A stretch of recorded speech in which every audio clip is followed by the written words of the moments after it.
So these are your overhead aircon duct cabinet type things out of the bus.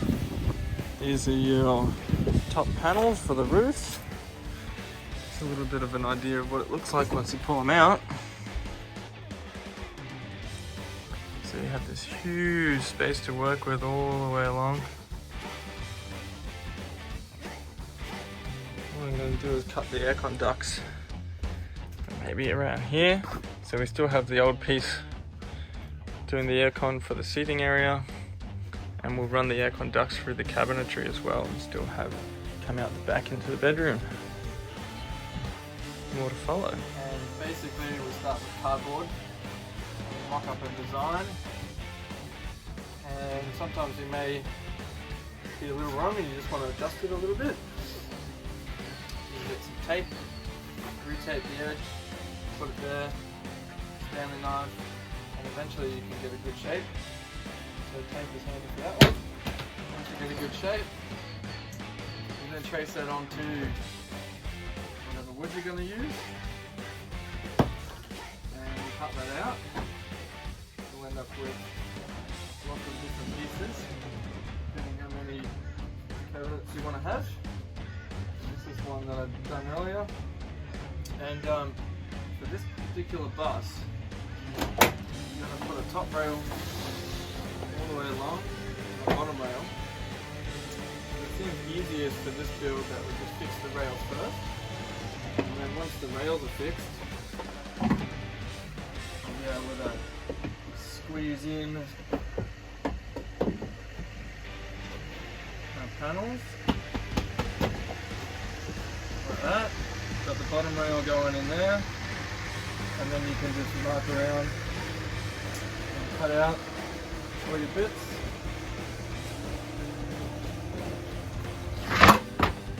So then you can see that there's the top rail, there's the back rail, and then once that's in, what I'm going to do on this one is attach this rail last.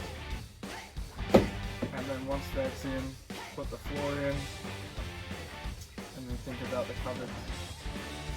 So it's been interesting. Every different bus could do this many ways. A lot of people build the cupboard first and then bring the entire thing in and try and fit it. However, that way I would be working with a giant cupboard 5 meters long, and I wouldn't be able to hold it up and screw it down.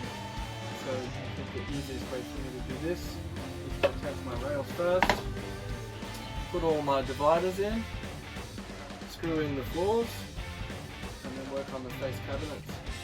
So next step here, take our big rails and screw those in there and there. So we're going to do that now, and we'll see what that looks like. If you're in Australia, if you're lucky enough to go to Bunnings and find these 5.4 meter lengths to do one full size cupboard without needing to chop and cut many small bits, so it makes life easy. Let's put them in and see what they look like.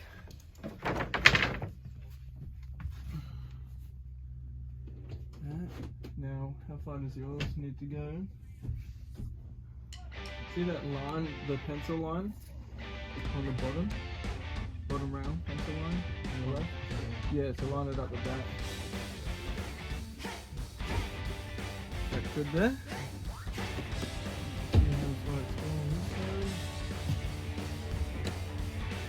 Okay, you said that's good? Double check it. Nice and straight.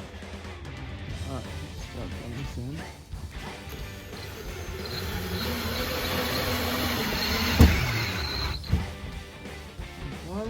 Well, it'll be the same as the top. Got a nice pair of screws, otherwise it's going to be stupid.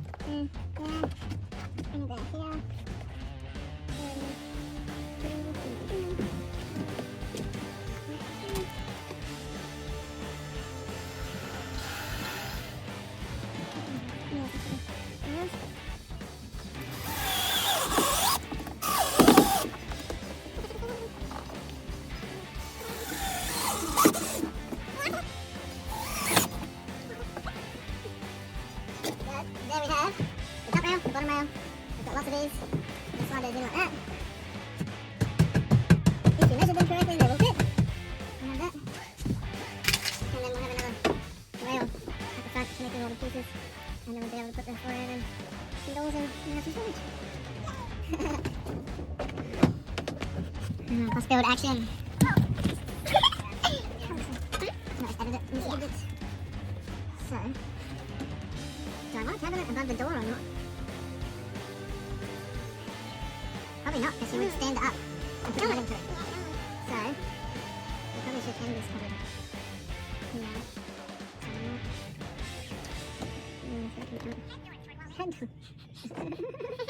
Shit. Alright, so now what we do is we take this rail out and put it against the top.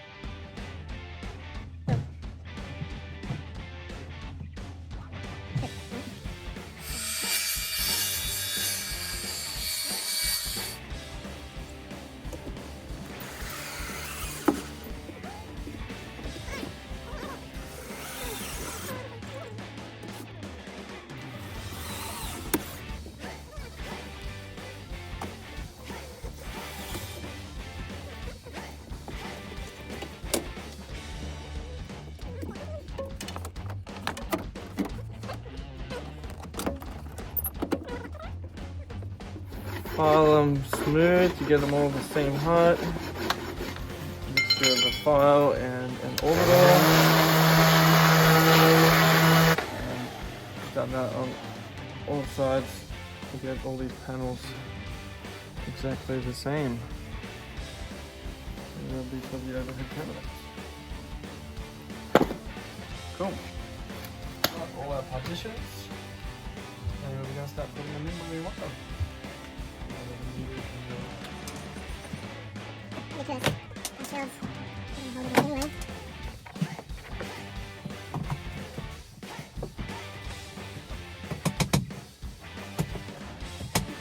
So I'm just roughly placing it in there at the moment where I think they're going to go. And then I'll come through later.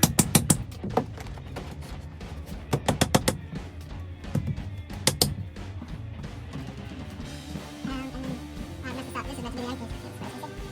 This is the end piece, which doesn't have a corner cut out, just a piece of wood. So screw on the inside, and all the others, we've got these pieces coming out. And that's where the bottom rail will sit. So, pretty good idea of how big each cover's going to be. And I've got one more to put here as well. But yeah, so screwing in the top rail, the side rail, these pieces pretty much hold themselves. Once the bottom rail goes in, everything will be held together nice and square. And then I think we'll put some little brackets here just to hold it. And we'll sort these brackets. We'll see which ones work best. We might put these brackets in here or here, and that goes into the main rail to make sure it's all really strong.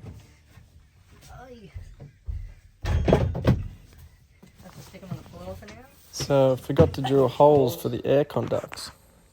Here we go. So right now we're drilling holes for the aircon duct to go through the shelves.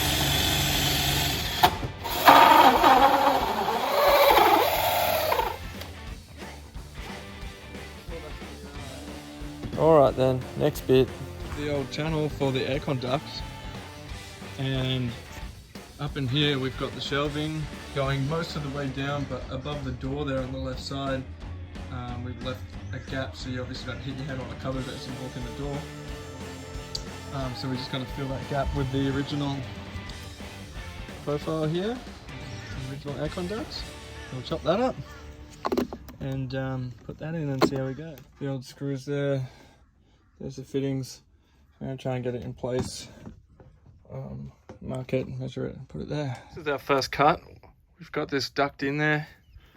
My cut is a little bit off and it could still go back this way about yay much. So we're just going to do the scribe technique and get the pencil and run it down along this edge. And now when I cut it, it's going to be perfectly straight to this, and that'll hopefully move it. It's a bit scary cutting this because you've only got one chance to get it right. So hopefully it's right.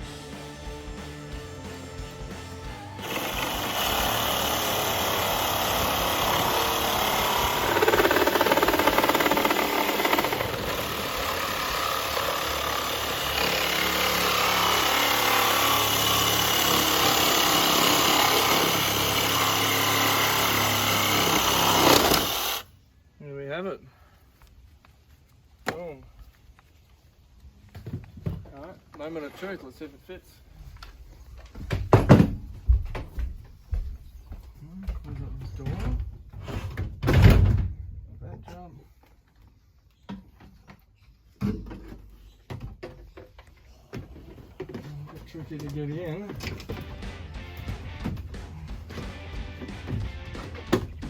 It is a little bit too big. But you can see what's going to happen here. That's going to be right there. Now, I could do one of two things.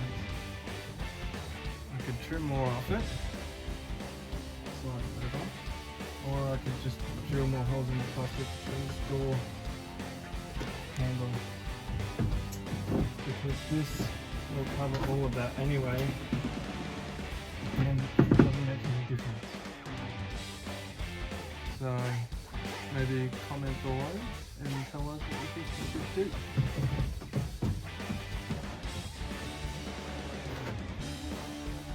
Yeah. Well, you can see here my cups all stayed.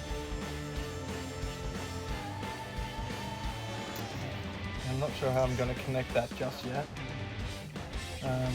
Maybe even some angle brackets, because just glue maybe over time it'll come apart. Cool. Don't forget to subscribe. Yeah, don't forget to subscribe. Hit that little bell icon, yeah. Alright, here we go. So we're about to put the long rails in that go from here all the way down the bottom rail, and pre-drill everything and use these screws. There we go.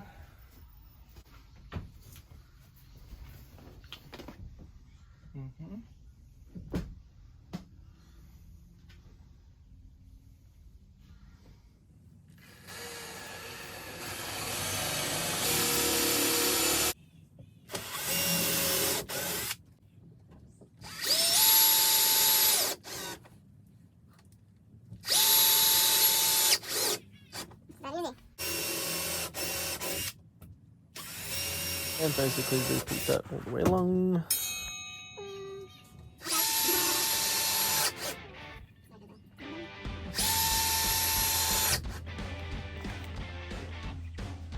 So, we've got a larger cupboard there, unless we decide to put the divider in.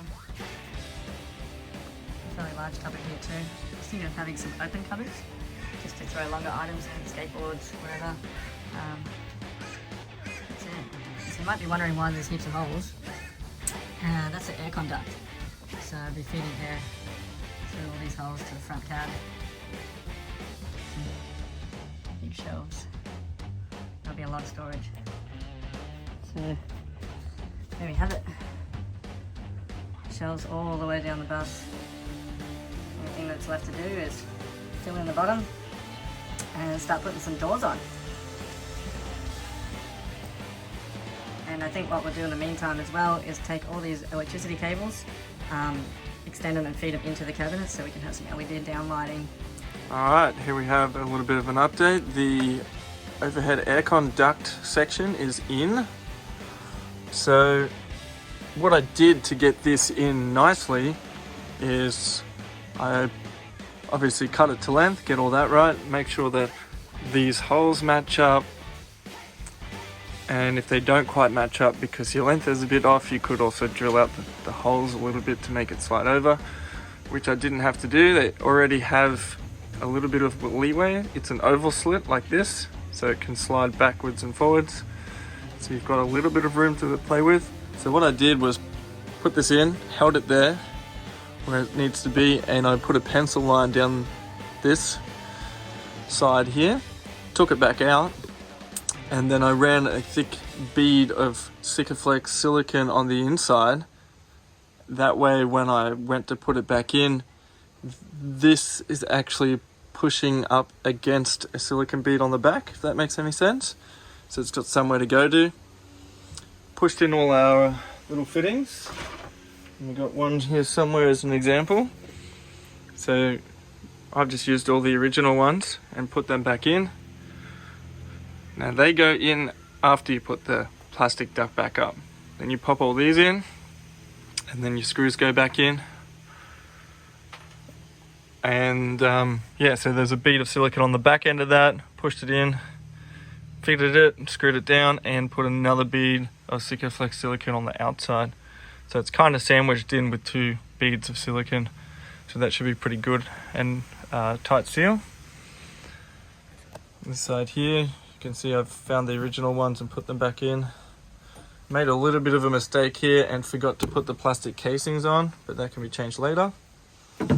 I found it a lot easier to take this particular top piece out because it wasn't lining up properly and was a bit difficult, so I pulled that out, and you can just pop that one back in afterwards.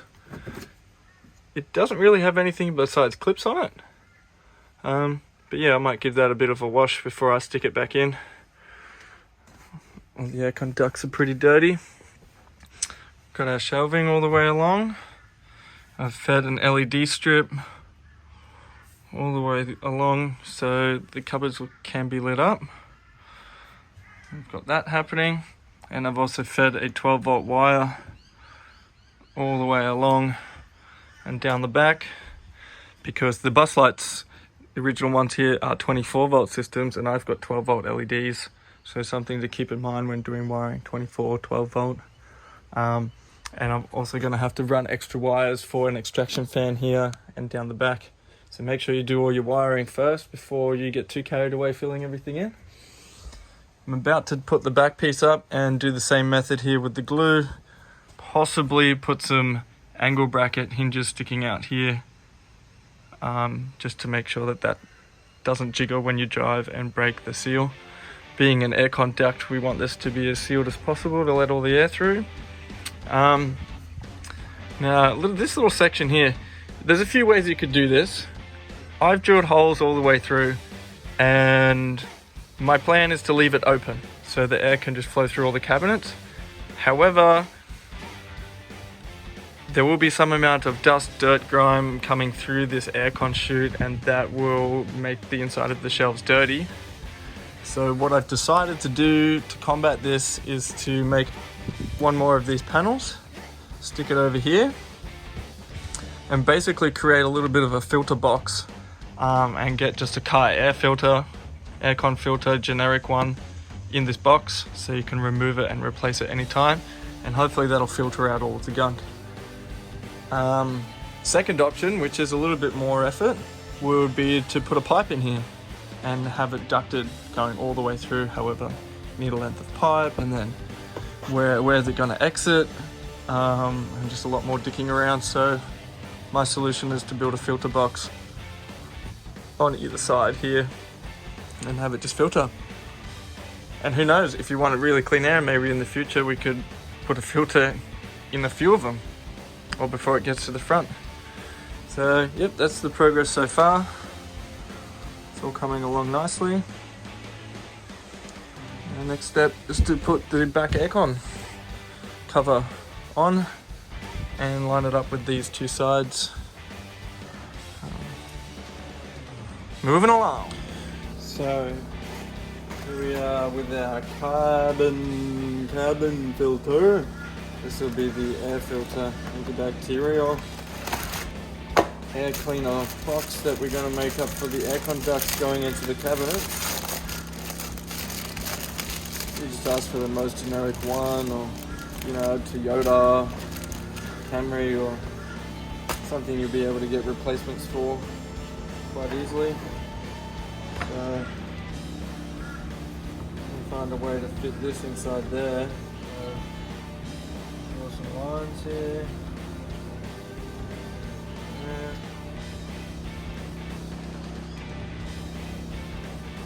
There we have it. See what I'm doing, just drilling some holes. That'll let the jigsaw in.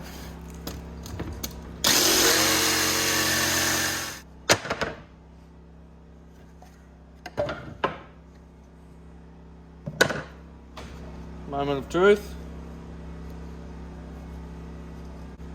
Boom, so there we have it. That's what it looks like. and there's one side that wasn't sealed so well. I just put a bead of silicone there, because when you want to change it, that silicone will be removable quite easily. And there you go, end result. Alright, that's it. Makes life easy. I'm just going to glue them all together with some wood glue. Slats into the bus, kind of one at a time, or one section at a time.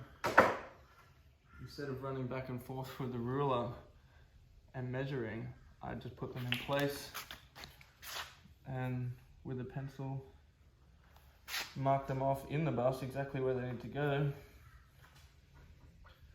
and then you know that they're going to be perfect. Fine.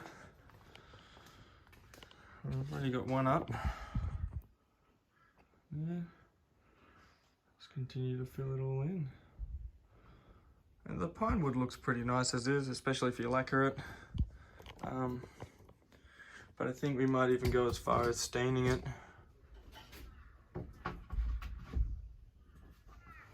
I've got this here. It is a dark brown one coat satin and varnish. Stain and varnish with satin, which means it's low gloss. So I've chosen weapon of choice, a roller. Let's give that a go.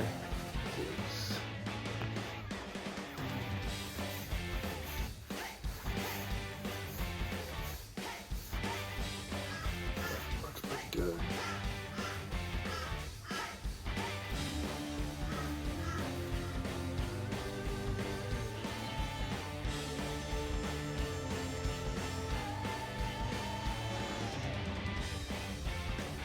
See the difference between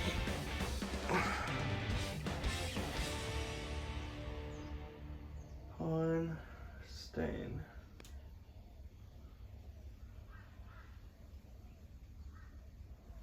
Pine stain.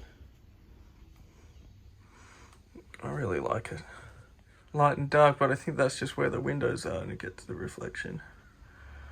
But it looks all one. And all of that. Oh, what's And this? we'll We have big skipped muscles. it. As you can see, the roof is already complete. Thank God Check for this the video stain when it's if you thin. want to see the steps and process Yeah, with that. Roof vent install and roof install. That's partway completed. Decided to paint in black aircon piece. Black. That's very nice. Do something a little bit of a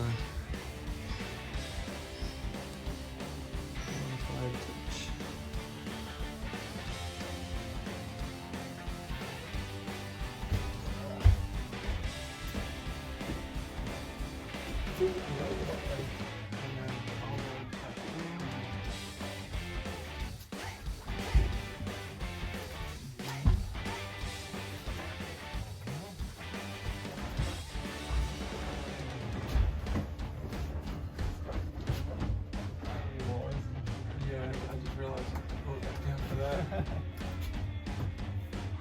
Not advertising for the rappers here.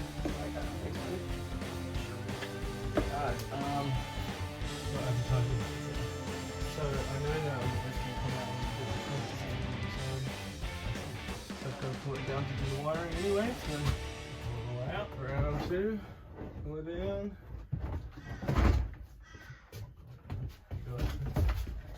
I got it, you got it. Another trick is to label label all your wires so you know what they are. 24 or 12 volt fans, lights, whatever you got. Alright, so we all know what this is. RGB LEDs. So bought a little strip, comes with a remote, and that's the sensor and the power, and plugs in. So, and this is the vent that's going to go above the bed, up in this hole. I'm lying on the bed right now, and be some kind of mood lighting coming through there, which I think will be really cool. It's always nice to have. Painted everything black to suit. And I've glued the LED strips on the back of it. You can see there. They're all ready to go. Can't wait to see what this actually looks like. Yeah, I've glued them on the back already. We'll throw that in and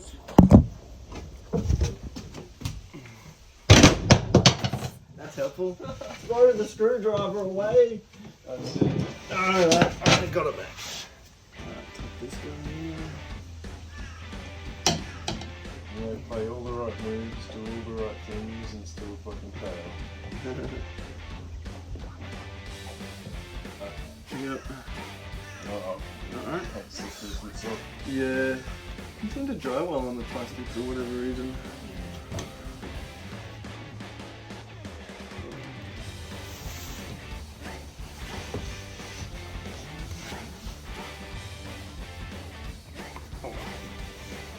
Cool. There we go. There's our roof vent back in. LED strips in it.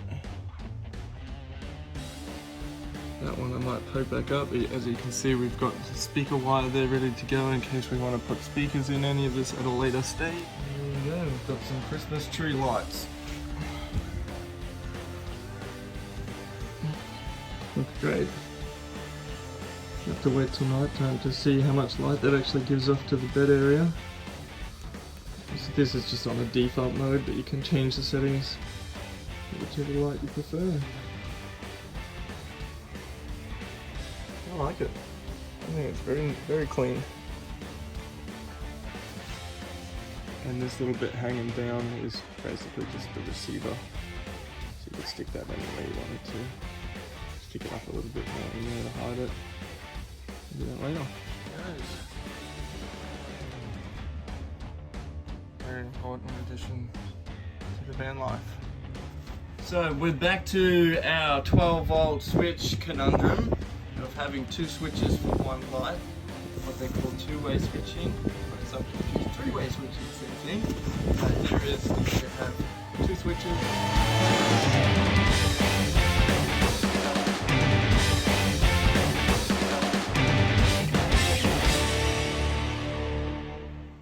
They operate the same light, and for example, here we are on the bus. We're sitting on the bed right now. We've got a switch here. LED lights run down the cabinet, and we have a switch on the far end.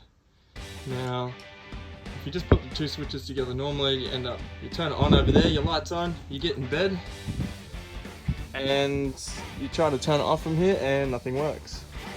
So the two-way switching will solve that problem, meaning you can have the light on over there, walk down here, turn it off, and it will affect that switch. So show you a little example of how this works. This switch here, if I turn it to the on position, the light now turns on, and then we walk down to this end and flick this switch and the light turns off. Now leave it in the off position. So we've turned it off at this end, and now we're going back to bed, and we want to, for whatever reason, turn it back on without walking back down the other end, and it works from this side again too. So just to explain how, we've got a switch here with a double on position. So you've got 3 pins to work with, so you can see there. And the best way to do this is to mark all your cables. So we've got an L1, the positive from the negative from the LED, and the positive from the LED here. And if you follow the diagram, which you can find online, it should be pretty easy. But basically, my assistant here is going to run you through it. Just want to explain quickly how this works. Oh yeah, so this one, basically you've got the circuit arranged in such a way that as long as one is turned on and the other one is turned on in the opposite direction, that you will have the lights turn on. So At the same time, right now they're both on, but they're in opposite arrangements. But once you make them different, then you'll allow current to flow through the LED. So basically what you have is a positive loop. Yeah. And one switch breaks it in one direction, the other switch in the other direction. Yeah. If that makes sense. I believe that's how it works. That's a much better way of explaining it. Yeah, and so you're pretty much running off 3. This has 6, but it means you can just have an extra accessory on the other line. We've just attached everything using one side. So we've got what you call your COM2, your positive, your L1, and this one here goes to the positive of the LED. Hey guys, epoxy time! Found this little number. I actually purposely picked it out because I thought it was really cool and we can do something with that. So we're going to fill this with some blue and glow-in-the-dark epoxy resin. So what I've done is I've taped the back of it really thoroughly to make sure that none of the epoxy resin can seep out onto the floor or ruin our mold. So yeah, tape the back really well. And then I've gone over it with the orbital sander just to sand up the surface a little bit. And then we're going to mix some epoxy and fill the hole. Use a little shot glass. Now, what I've got here is some glow pigment. A little bit left over from last job. So we'll chuck that in there.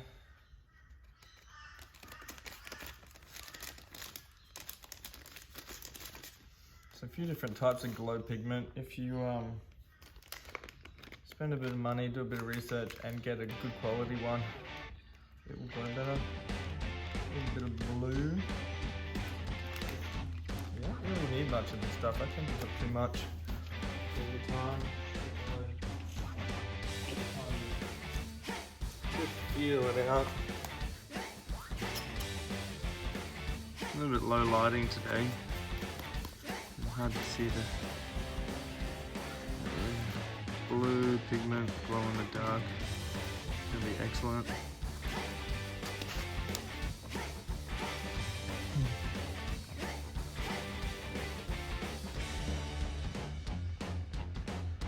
And you can get different types of resin. If you want to do like a very deep pour, you can get this stuff called deep pour resin, I guess. And it dries a lot slower to avoid overheating and cracking of the layers.